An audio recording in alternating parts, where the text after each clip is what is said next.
What's up, Internet? This is Dan Wright, and I'm joined with Morgan Strong Comnic. Konnichiwa, minasan. Oh, konnichiwa to you too. I will try not to do any more Japanese because my Japanese is absolutely rubbish. But anyway, this is the second video in our top 15 Pixar movies. If you haven't seen the first one yet, then we'll leave a link on the screen now and in the description. So we suggest you go see that video first and then come back to this one. So yeah, so just in case you've just come into it there, basically me and Morgan are doing this little list of the top 15 Pixar movies.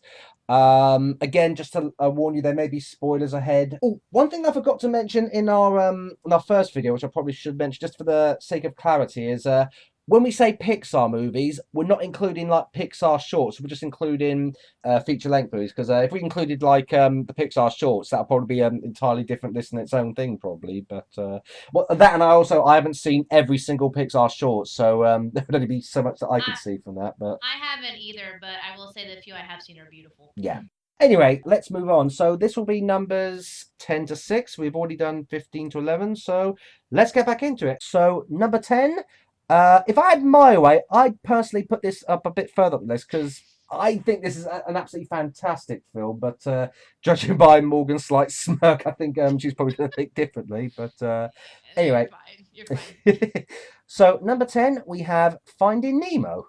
Okay. I have to say, this movie, this movie really hit me hard the first time I saw this because it's like I love films that look at the sort of bond between parent and child, and I personally think Finding Nemo captures this perfectly because it's like a story about a fish whose son gets kidnapped and how he travels from like one end of the ocean to the other just to try and get him back, and he goes through like so much, like he goes against sharks, whales, seagulls, and everything, but. I've always thought it was quite a touching story, and that opening sequence. Again, just to warn people, there may be spoilers ahead for all these films mentioned, but this is a big spoiler here. The bit at the beginning where his wife and practically all his children get eaten alive, bar one, is really actually got to me. I thought it was really sad, and honestly, like Dory, the character of Dory, I found her absolutely fantastic as well. She was hilarious, and also quite like that. The main character Marlin was actually voiced by Albert Brooks, I think, who was done a few voices in The Simpsons as well, and so his voice was like perfectly captured. So yeah, I mean, like I say, I personally would have put this film a bit higher up the list, but Morgan, what would you like to say about this one? You're just throwing me to the sharks, aren't you? No more Quite so. literally. Well, luckily, Bruce doesn't eat things with blood. Um, yeah, I watched this film as a little girl when it came out, and the whole scene, the opening scene that crushed my soul as a little Hmm. kid, and I cried and cried and I couldn't get over it. I cried the whole movie, and I kept saying, no, no, mom, take me home. I'm not watching this. And she made me watch it. And everything after that annoyed me because moms die in cartoons. That's sad. That's what happens. Hmm. When kids die, I think you're pushing the border. And that broke me. So I couldn't watch the film. I've watched it now with my kids because they're like, let's watch Finding Nemo. And I'm like, ugh, all the time. And honestly, now that I've gotten past that sadness, it annoys me. I know that sounds horrible. There's two things I like about Finding Nemo. I love Dory. Mm-hmm. Yeah. I love Ellen DeGeneres, and I know I don't like Just Keep Swimming because I hear that all the time. And I'm like, oh, okay. And I like the turtles.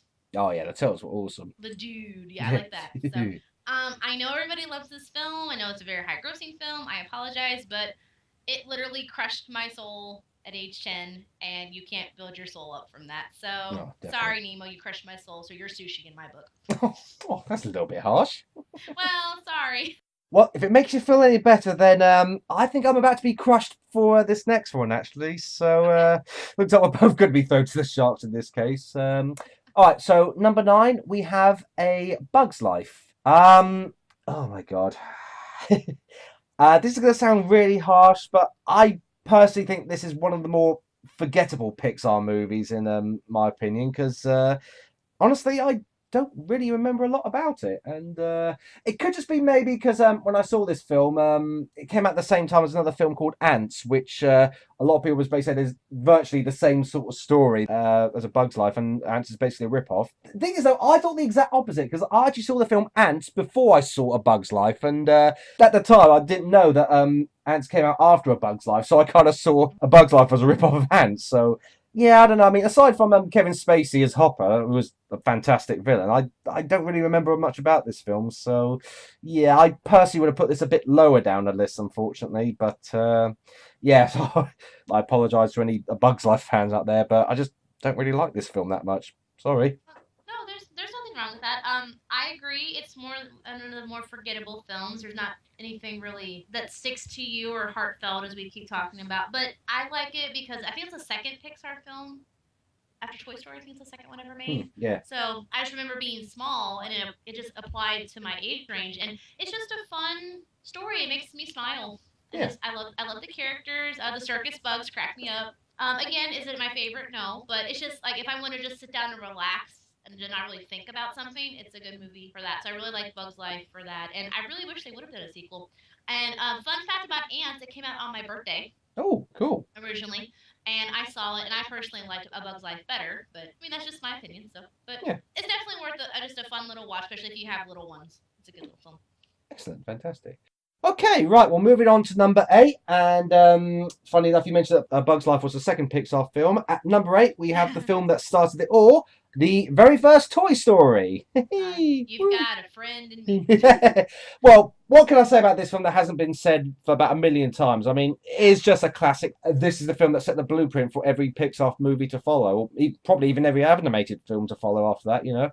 It's a fantastic story about friendship, has great characters. Woody and Buzz, absolutely fantastic comedy duo. But with Tom Hanks and Tim Allen. Oh my gosh. oh no, Tim Allen, Perfect. fantastic. Perfect duo. Yeah, and also what I love about this film is it actually made it cool to like have toys again because yeah, I remember when it first came out. Obviously, I was I forget how old I was when it first came out, but it was one of those things where as you're a kid, you're trying to be a bit more grown up. It's like, oh, get rid of your toys. Toys aren't cool and everything like that. But after seeing the first Toy Story film, it suddenly became cool to have toys again, and I think that's absolutely fantastic because so this film definitely appealed to like the kid in me. But the animation is spot on, the humor is fantastic, and it also has quite a few scary moments with the character of Sid. Ugh. Oh my god, Yeah. that was something. I tell you what, if the Jigsaw Killer did toys, he would probably end up with something like Sid. But you know. And obviously, we've got to give comments to Randy Newman because his song basically skyrocketed. Well, the funny thing is, I've heard a lot of people that actually hate Randy Newman because of that. I mean, I don't, Aw.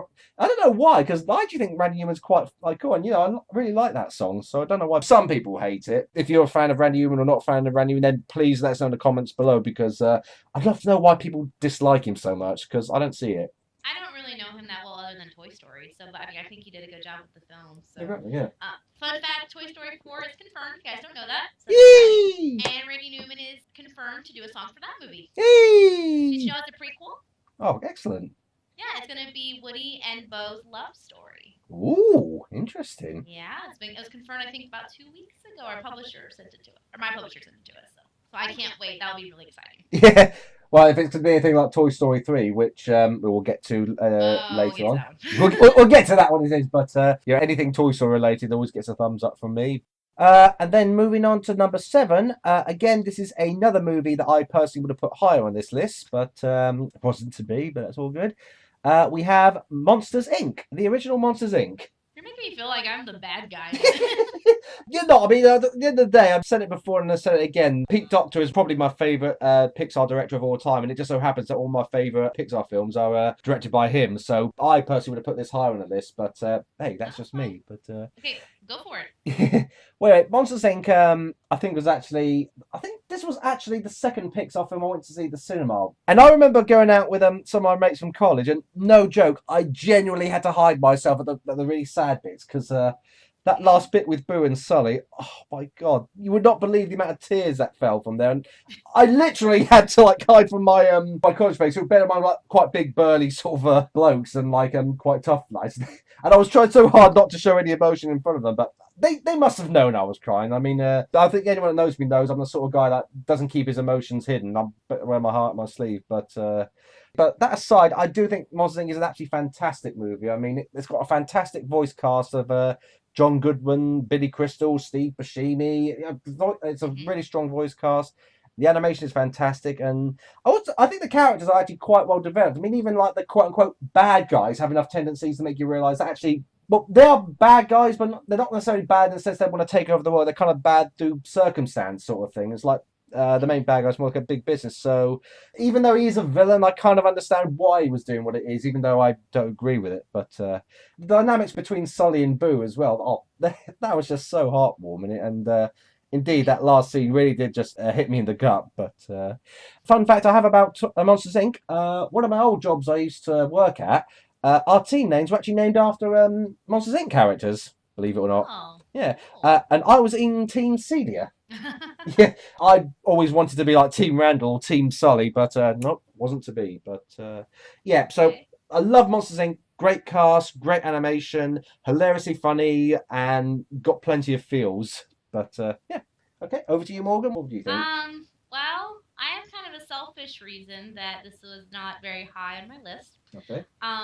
If anybody knows anything about me, they know Lion King is my favorite Disney film of all time. Mm-hmm. Probably one of my favorite animated films of all time. Yep. And it was the highest grossing film for a long, long time for animation. And then Monsters Inc. came out. Okay, you're probably seeing where this is going. Yeah. And all I saw at Walmart, I remember going with my dad, and everywhere there's Monsters Inc. stuff, and I saw a poster. I was 7 or 8 when this Monsters Inc. came out, so I was pretty small. That said that it was better than The Lion King according to reviewers, and I refused to watch it I see. for like 4 years until I didn't have a choice because I was babysitting my cousins, and they're all like they were small, and they're like Monsters Inc. And I finally go, you know what? I'm like 12 now. I'm mature. I thought I was mature. Like, let's watch this movie. And I admit it wasn't as bad as I just casted it out as like this demon movie that was like destroyed my Lion King. Like, no, no. So, but it wasn't as bad as I thought, but also wasn't as amazing as I heard. I've never been a big fan of monster films. Well, okay, I take that back. I like monsters that are like, vampires, werewolves, staples kind of monsters. Monsters Inc. doesn't have that, and some of the monsters really creeped me out. I'm not gonna lie. Well, that was kind of really the point, wasn't it? Because they were supposed to Yeah, scare kids to like. they scared me. They scared me, and I'm a fraidy cat. So that's why it's lower on my list because a little bit of selfishness, but a little bit just when I finally had the guts to watch, I'm like, it was okay. So, but the cast is brilliant. I do love the cast. Hmm. And also, it's got like a special guest appearance in the outtakes of Rex from Toy Story, which I thought was quite funny as well. I heard about that. Yeah, I love Rex. Oh yeah, he's awesome. Okay, and then finally, speaking of Toy Story, funnily enough, number 6, Toy Story number 2. Again, now some of you may remember in the first video we mentioned about the movies Cars, Cars 2 and Brave, and I made a confession saying that I either hadn't seen them or hadn't seen them the whole way through. Toy Story 2 I have actually seen, but I've only seen it once, and I've got to be honest, a bit of a shame to admit this, I was actually drunk when I first saw it. Basically, what it was is I was doing a show up in Horsham many, many years ago. I was like doing some pantomime work, and I was sharing a flat with like the director and the choreographer. And one night we got a few drinks in and flipped around the channels, and Toy Story 2 was on, and basically we watched it, and it was good. Don't get me wrong, I enjoyed it. I mean, the story with Jesse's backstory is quite sad, but other than that, I don't really remember quite a lot about it. I mean, yeah, it's a great film from what I remember it. But yeah, again, I can't really put this too far because I've only really seen it. But if I'm right, I think this film sets up a sort of like a backstory that Andy's mother may have possibly been Jesse's owner. Do you remember anything of that, Morgan? It wasn't confirmed, but the theory came out, I think, after the third Toy Story came out. So I think it's an awesome theory. So hopefully it's true. Yeah, definitely. So I think I should probably get around to watching this film again. Not intoxicated, but yeah, from what I remember, it was actually good, but not personally my favourite out of the Toy Story franchise. I'm gonna pause you and rewind because you said something that made me go, "What did you say? Pantomiming?" Yeah, well, yeah, believe it. What it was is many, many years ago, I actually used to do like acting, and funny enough, a friend of my mum, she actually owned her own production company, and she basically got me involved in one of her pantomimes, which was Jack and the Beanstalk, in which I played Daisy the cow and the giant, believe it or not. I would love to see that. Did somebody film it? Well, if it is, I have no idea. But the funny thing is, I actually had to get the giant's costume like months in advance because it was like this really huge sort of like Mm-hmm. This costume, I had like these really huge boots that I was worried I would have fall over, and I actually remember one time Aw. during the one of the performance, actually one of the supports of the back actually ended up breaking. So and basically I had it all weighed in front of me, so my back was killing me after that, and I was well, I had to be rushed to hospital because literally I was leaning forward, I had all this weight on my back, and my Aw. spine was like killing me by the end of it, but.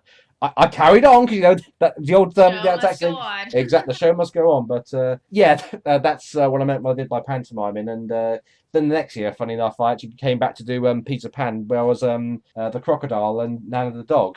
Aw, I'm gonna do Peter Pan at school. I get to be Wendy. I'm so excited. Oh, excellent, fantastic. I know that. Sorry, guys, this is new with Pixar, but my brain went like, hold on, brakes. Wait a minute. Toy Story 2. I agree with everything Dan said. I was not intoxicated when I saw it. But there's nothing wrong with that. I'm not judging. Toy Story 2 is wonderful. I liked it a little bit better than the first one. It's more colorful. The characters get to be a little more, I think, relaxed in it because they're established from the first one. Yeah. So it's really cool to see, Zurg come in there. And I love Rex and Pig, and I love when they're going for the toy store at Alice Toy Barn. I love tour guide Barbie, and I just love that scene. Mrs. Potato Head made her appearance in that film, and she's awesome. Excellent. So I definitely love it. Definitely, there were some heartfelt moments in it, which Jesse's story. I always have to skip Jesse's backstory song because I can't watch it. I get sad. But yeah, so Toy Story 2 is awesome. I really like it too. Actually, you've just reminded me of mentioning Zurg. Actually, there was one bit of Toy Story 2 I thought was quite funny where they parodied Star Wars when Buzz Lightyear went, Zurg, you killed my father. No, I am your father. No! Yeah, it was like that. Actually did become like a proper father. And was there another Buzz Lightyear in that? Am I thinking of something completely different? But Yeah, it was.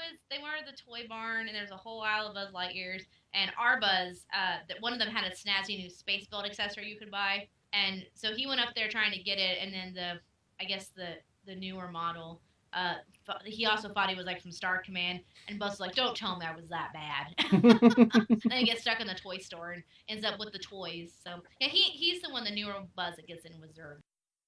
okay, well that's numbers 10 to 6. So we will wrap this up in one more video when we will look at the top 5 Pixar films of all time, at least according to us. And I'm really looking forward to this next one because these films that we're about to discuss, I actually do generally think are fantastic movies. So I'm really looking forward to this. But yeah, we'll have that next video out very, very soon. So if you like this video, then do please share. Like and subscribe, tell all your friends about it. Be sure to check out the first video if you haven't done so already, and check back and we'll have the next video for you very, very soon. Okay, so until then, it's goodbye from Dan. And toodles for Morgan. All right, we'll see you in the next video, guys. Enjoy the rest of your day. Take care then. Bye. Bye. Bye.